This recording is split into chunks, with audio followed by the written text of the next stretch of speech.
आपने मुस्तफा का अपीयरेंस कैसे क्रिएट किया? मैं तो बता मुझे रहा ये हूँ पता लगा है कि आपने बहुत बार ऐसा भी हुआ है कि सेट के ऊपर आपने किसी बॉय को देखा है, सब माय आपने मैनेजर, उसकी शर्ट ले ली, अभी आपने मेरा कहीं मैनेजर मैनेजर आएगा, फैजान से तुम मिले हो? हाँ, हाँ। फैजान पहनता है वैसे कपड़े, बिलाल पहनता है वैसे कपड़े, मेरी ईएनजी के सारे लड़के ऐसे ही कपड़े पहनते हैं। मैं उतरवा के कपड़े पहने हुए मुझे ये भी पता लगा कि सेट के ऊपर आपने लिटरली उतरवा ऐसे ही, के लॉन्ड्री हुई वैसे है ही, और वैसे ही, ड्राई हुए और वैसे आपने ही। पहने हैं।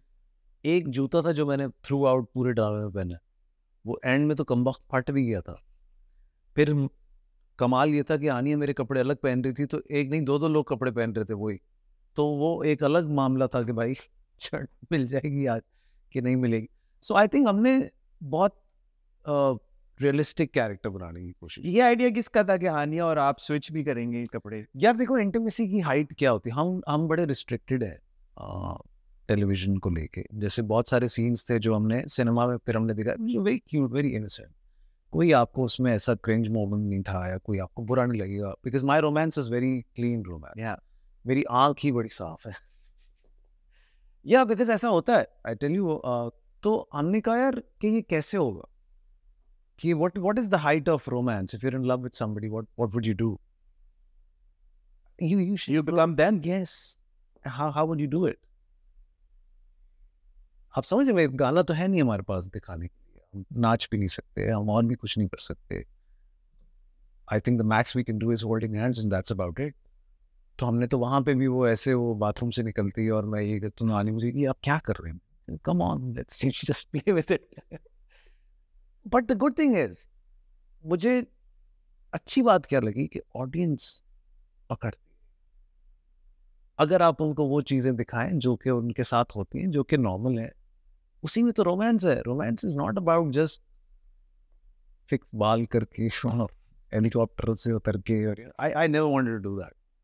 आई थिंक वो जो है ना, सबसे मुझे ऑफ चीज लगती। ये जो प्रोसेस था कि अच्छा यार यूं कर लेते हैं, ऐसे कर लेते हैं, ये कितना सेट के ऊपर as you were doing it discuss हो रहा था? देखो इम्प्रोवाइज एक्टिंग जो हो रही थी ना, वो उसमें आई थिंक हानिया का मेरा सेट का एक जो सिस्टम बन गया था, हमने एक दूसरे की फ्रीक्वेंसी मुझे लगता है हमने पकड़ ली थी। वो तो जब ऊपर देखो तो अंदाजा होता है हाँ, वो हमने पकड़ कि यार क्या बिल्कुल एक मेरी मेरी इसके साथ ना वैसी बहुत है। हम अच्छी हमारी दोस्ती रही है, हमने बहुत काम भी किया साथ में कमर्शियल्स में, and she is fun, she is easy to talk to, so am I think. तो हमारा वो वाला चक्कर नहीं रहा कि कुछ परेशानी हो जाएगी। तो हमने फिर रोमांस को भी उसी तरीके से हमने वो चूहे वाला सीन लोगों ने बड़ा एंजॉय किया, जो किचन में पहली बार चूहा आता है। तो हमने बड़ा natural. But I think I should give credit to Hania, because वो देखो, she is a beautiful girl. Hania actually did that, you know. उसने फिर उसने कैरेक्टर को समझा, जो अच्छी बात थी। और आई थिंक उसने जिंदगी में ऐसी परफॉर्मेंस पहले कभी नहीं की।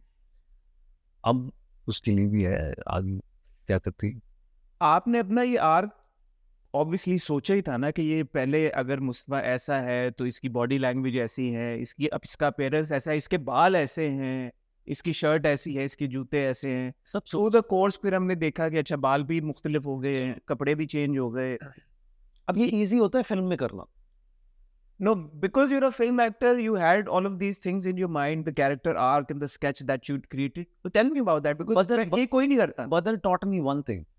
I think I was rushing into the story very quickly because मुझे आदत है 60 सीन करने की। यहाँ थे 1000 सीन। 1000 तो होंगे, मतलब मेरे ही कम वक्त हुई होंगे 700 तो मुझे ऐसा लगता था कि बस अभी निकल के ये बात हो गई तो बस हो गया ना, अब क्या।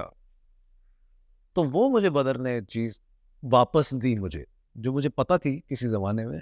अब मैं उससे क्योंकि गुजर चुका हूँ, तो वो जो एक था ना कि एक patience level as an actor, you know, अब इस सीन में ये सारा कुछ नहीं कर देना है, अभी इतना ही काफी थी, जहाँ पे आपका डायरेक्टर डेफिनेटली आपको सपोर्ट करता है। बाकी जो था ना कि सोचा हुआ सब कुछ था, फिर मेरे कुछ रेफरेंसेस थे, मैंने कुछ चीजें जिंदगी में देखी हुई थी, तो मुझे वो स्क्रिप्ट में डालने की ना ऑटोमेटिकली जो थी वो चले गए इसके। मुझे ऐसा लगता है अगर आप सोचो ना कुछ, तो वो फिर आप किसी न किसी तरह उसको इनकॉर्पोरेट कर लेते हो।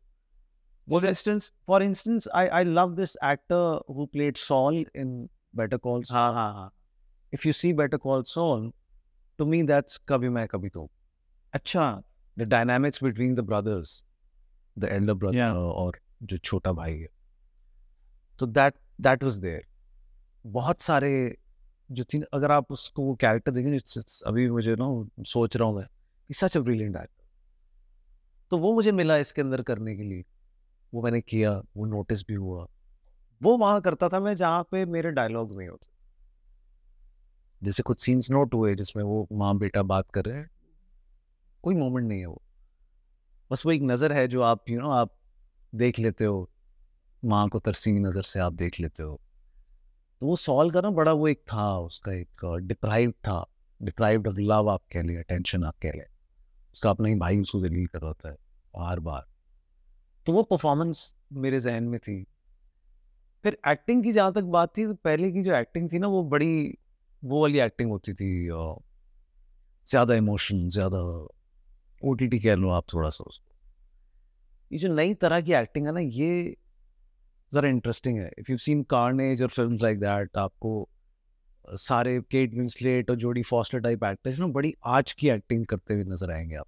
May be they would act, so most of the times I was not acting also, I tried just to keep it real, Natural. Less is more, don't do anything. आपकी इन बातों से मुझे अंदाजा हो रहा है कि आपके दिमाग में कंटिन्यूसली एज एन एक्टर ये स्ट्रगल, ये रिसर्च, ये चल रहा है प्रैक्टिस चल रहा है। या आप देख रहे हैं चीजें, नॉट नेसेसरली कि आप एक्ट कर रहे हैं नहीं कर रहे, तो ये सब जो मैं चीजें, अपनी टीवी पे मिस कर रहा था ये। बट यू ऑल्सो थिंक कि एज अ प्रोड्यूसर इस आपकी ज्यादा वैल्यू एडिशन हुई है आपको, क्योंकि समझ लग गई इतने साल आपने ड्रामे प्रोड्यूस किए हैं और आपने इतना कंटेंट। इस ड्रामे में ना मैंने एज प्रोड्यूसर दिमाग कम लगाया। अच्छा, मैंने इसमें as creative one would say कि Fahd Mustafa went all out, it was his own what production. was all out, It it just depends. became a success। अभी जो ड्रामे चल रहे हैं अगर आप देखें, वो कोई क्लेम करता है कि सबसे महंगा ड्रामा है। मैंने तो नहीं महंगा ड्रामा बनाया, आप तो सस्ता बनाया एक्चुअली। मैं महंगा हूँ। बाकी ड्रामा ड्रामा परफॉर्मेंसेस पे चलता है, ड्रामा बहुत छोटा मीडियम है, ड्रामा सेट्स पे नहीं, हाँ डिटेलिंग पे चलता है, बड़े शॉट्स पे नहीं चलता। और मैं coming from cinema, I have seen all the बड़े शॉट्स। आपका फेवरेट सीन क्या है थ्रू आउट कभी मैं कभी? मेरे बहुत छोटे छोटे फेवरेट सीन है, जैसे आई think the moment when I से कि अब चलते हैं इस घर से, और क्या था वो, मुझे बाप थप्पड़ मारता है और मैं अंदर आता हूँ, it was a small line, I don't know whether it was even there or not, मुझे नहीं रहना यार। It just came out you know. तो आप कहीं भी देखेंगे तो कहीं भी मैंने बहुत ओवर नहीं किया, I always played under through out. तो वो फ्रीक्वेंसी जो थी ना, वो फिर मैंने और हानिया ने मैच की, तो कोई भी गया ही नहीं। व्हाटएवर वी वर डूइंग, हमारे सुर जो थे ना वो नीचे वाले थे। शर्जीना और मुस्तफा का आपका फेवरेट सीन? यार शर्जीना और मुस्तफा का मेरा सबसे जो मुझे अच्छा लगता है ना सीन, एक तो मुझे लास्ट सीन बहुत अच्छा, बहुत खूबसूरत सीन है। और वो लास्ट सीन में तुमको बताऊं, वो ना कोई बना सकता है, ना बहुत- कोई सोच सकता है, ना कोई क्रिएट कर सकता है, वो मोमेंट्स हैं। ये आपने बिल्कुल एंड में शूट किया था या पहले, कब किस पॉइंट पे शूट किया जब था? ड्रामा खत्म हुआ था, ड्रामा में हमने कुछ एक्स्ट्रा शूट भी किया।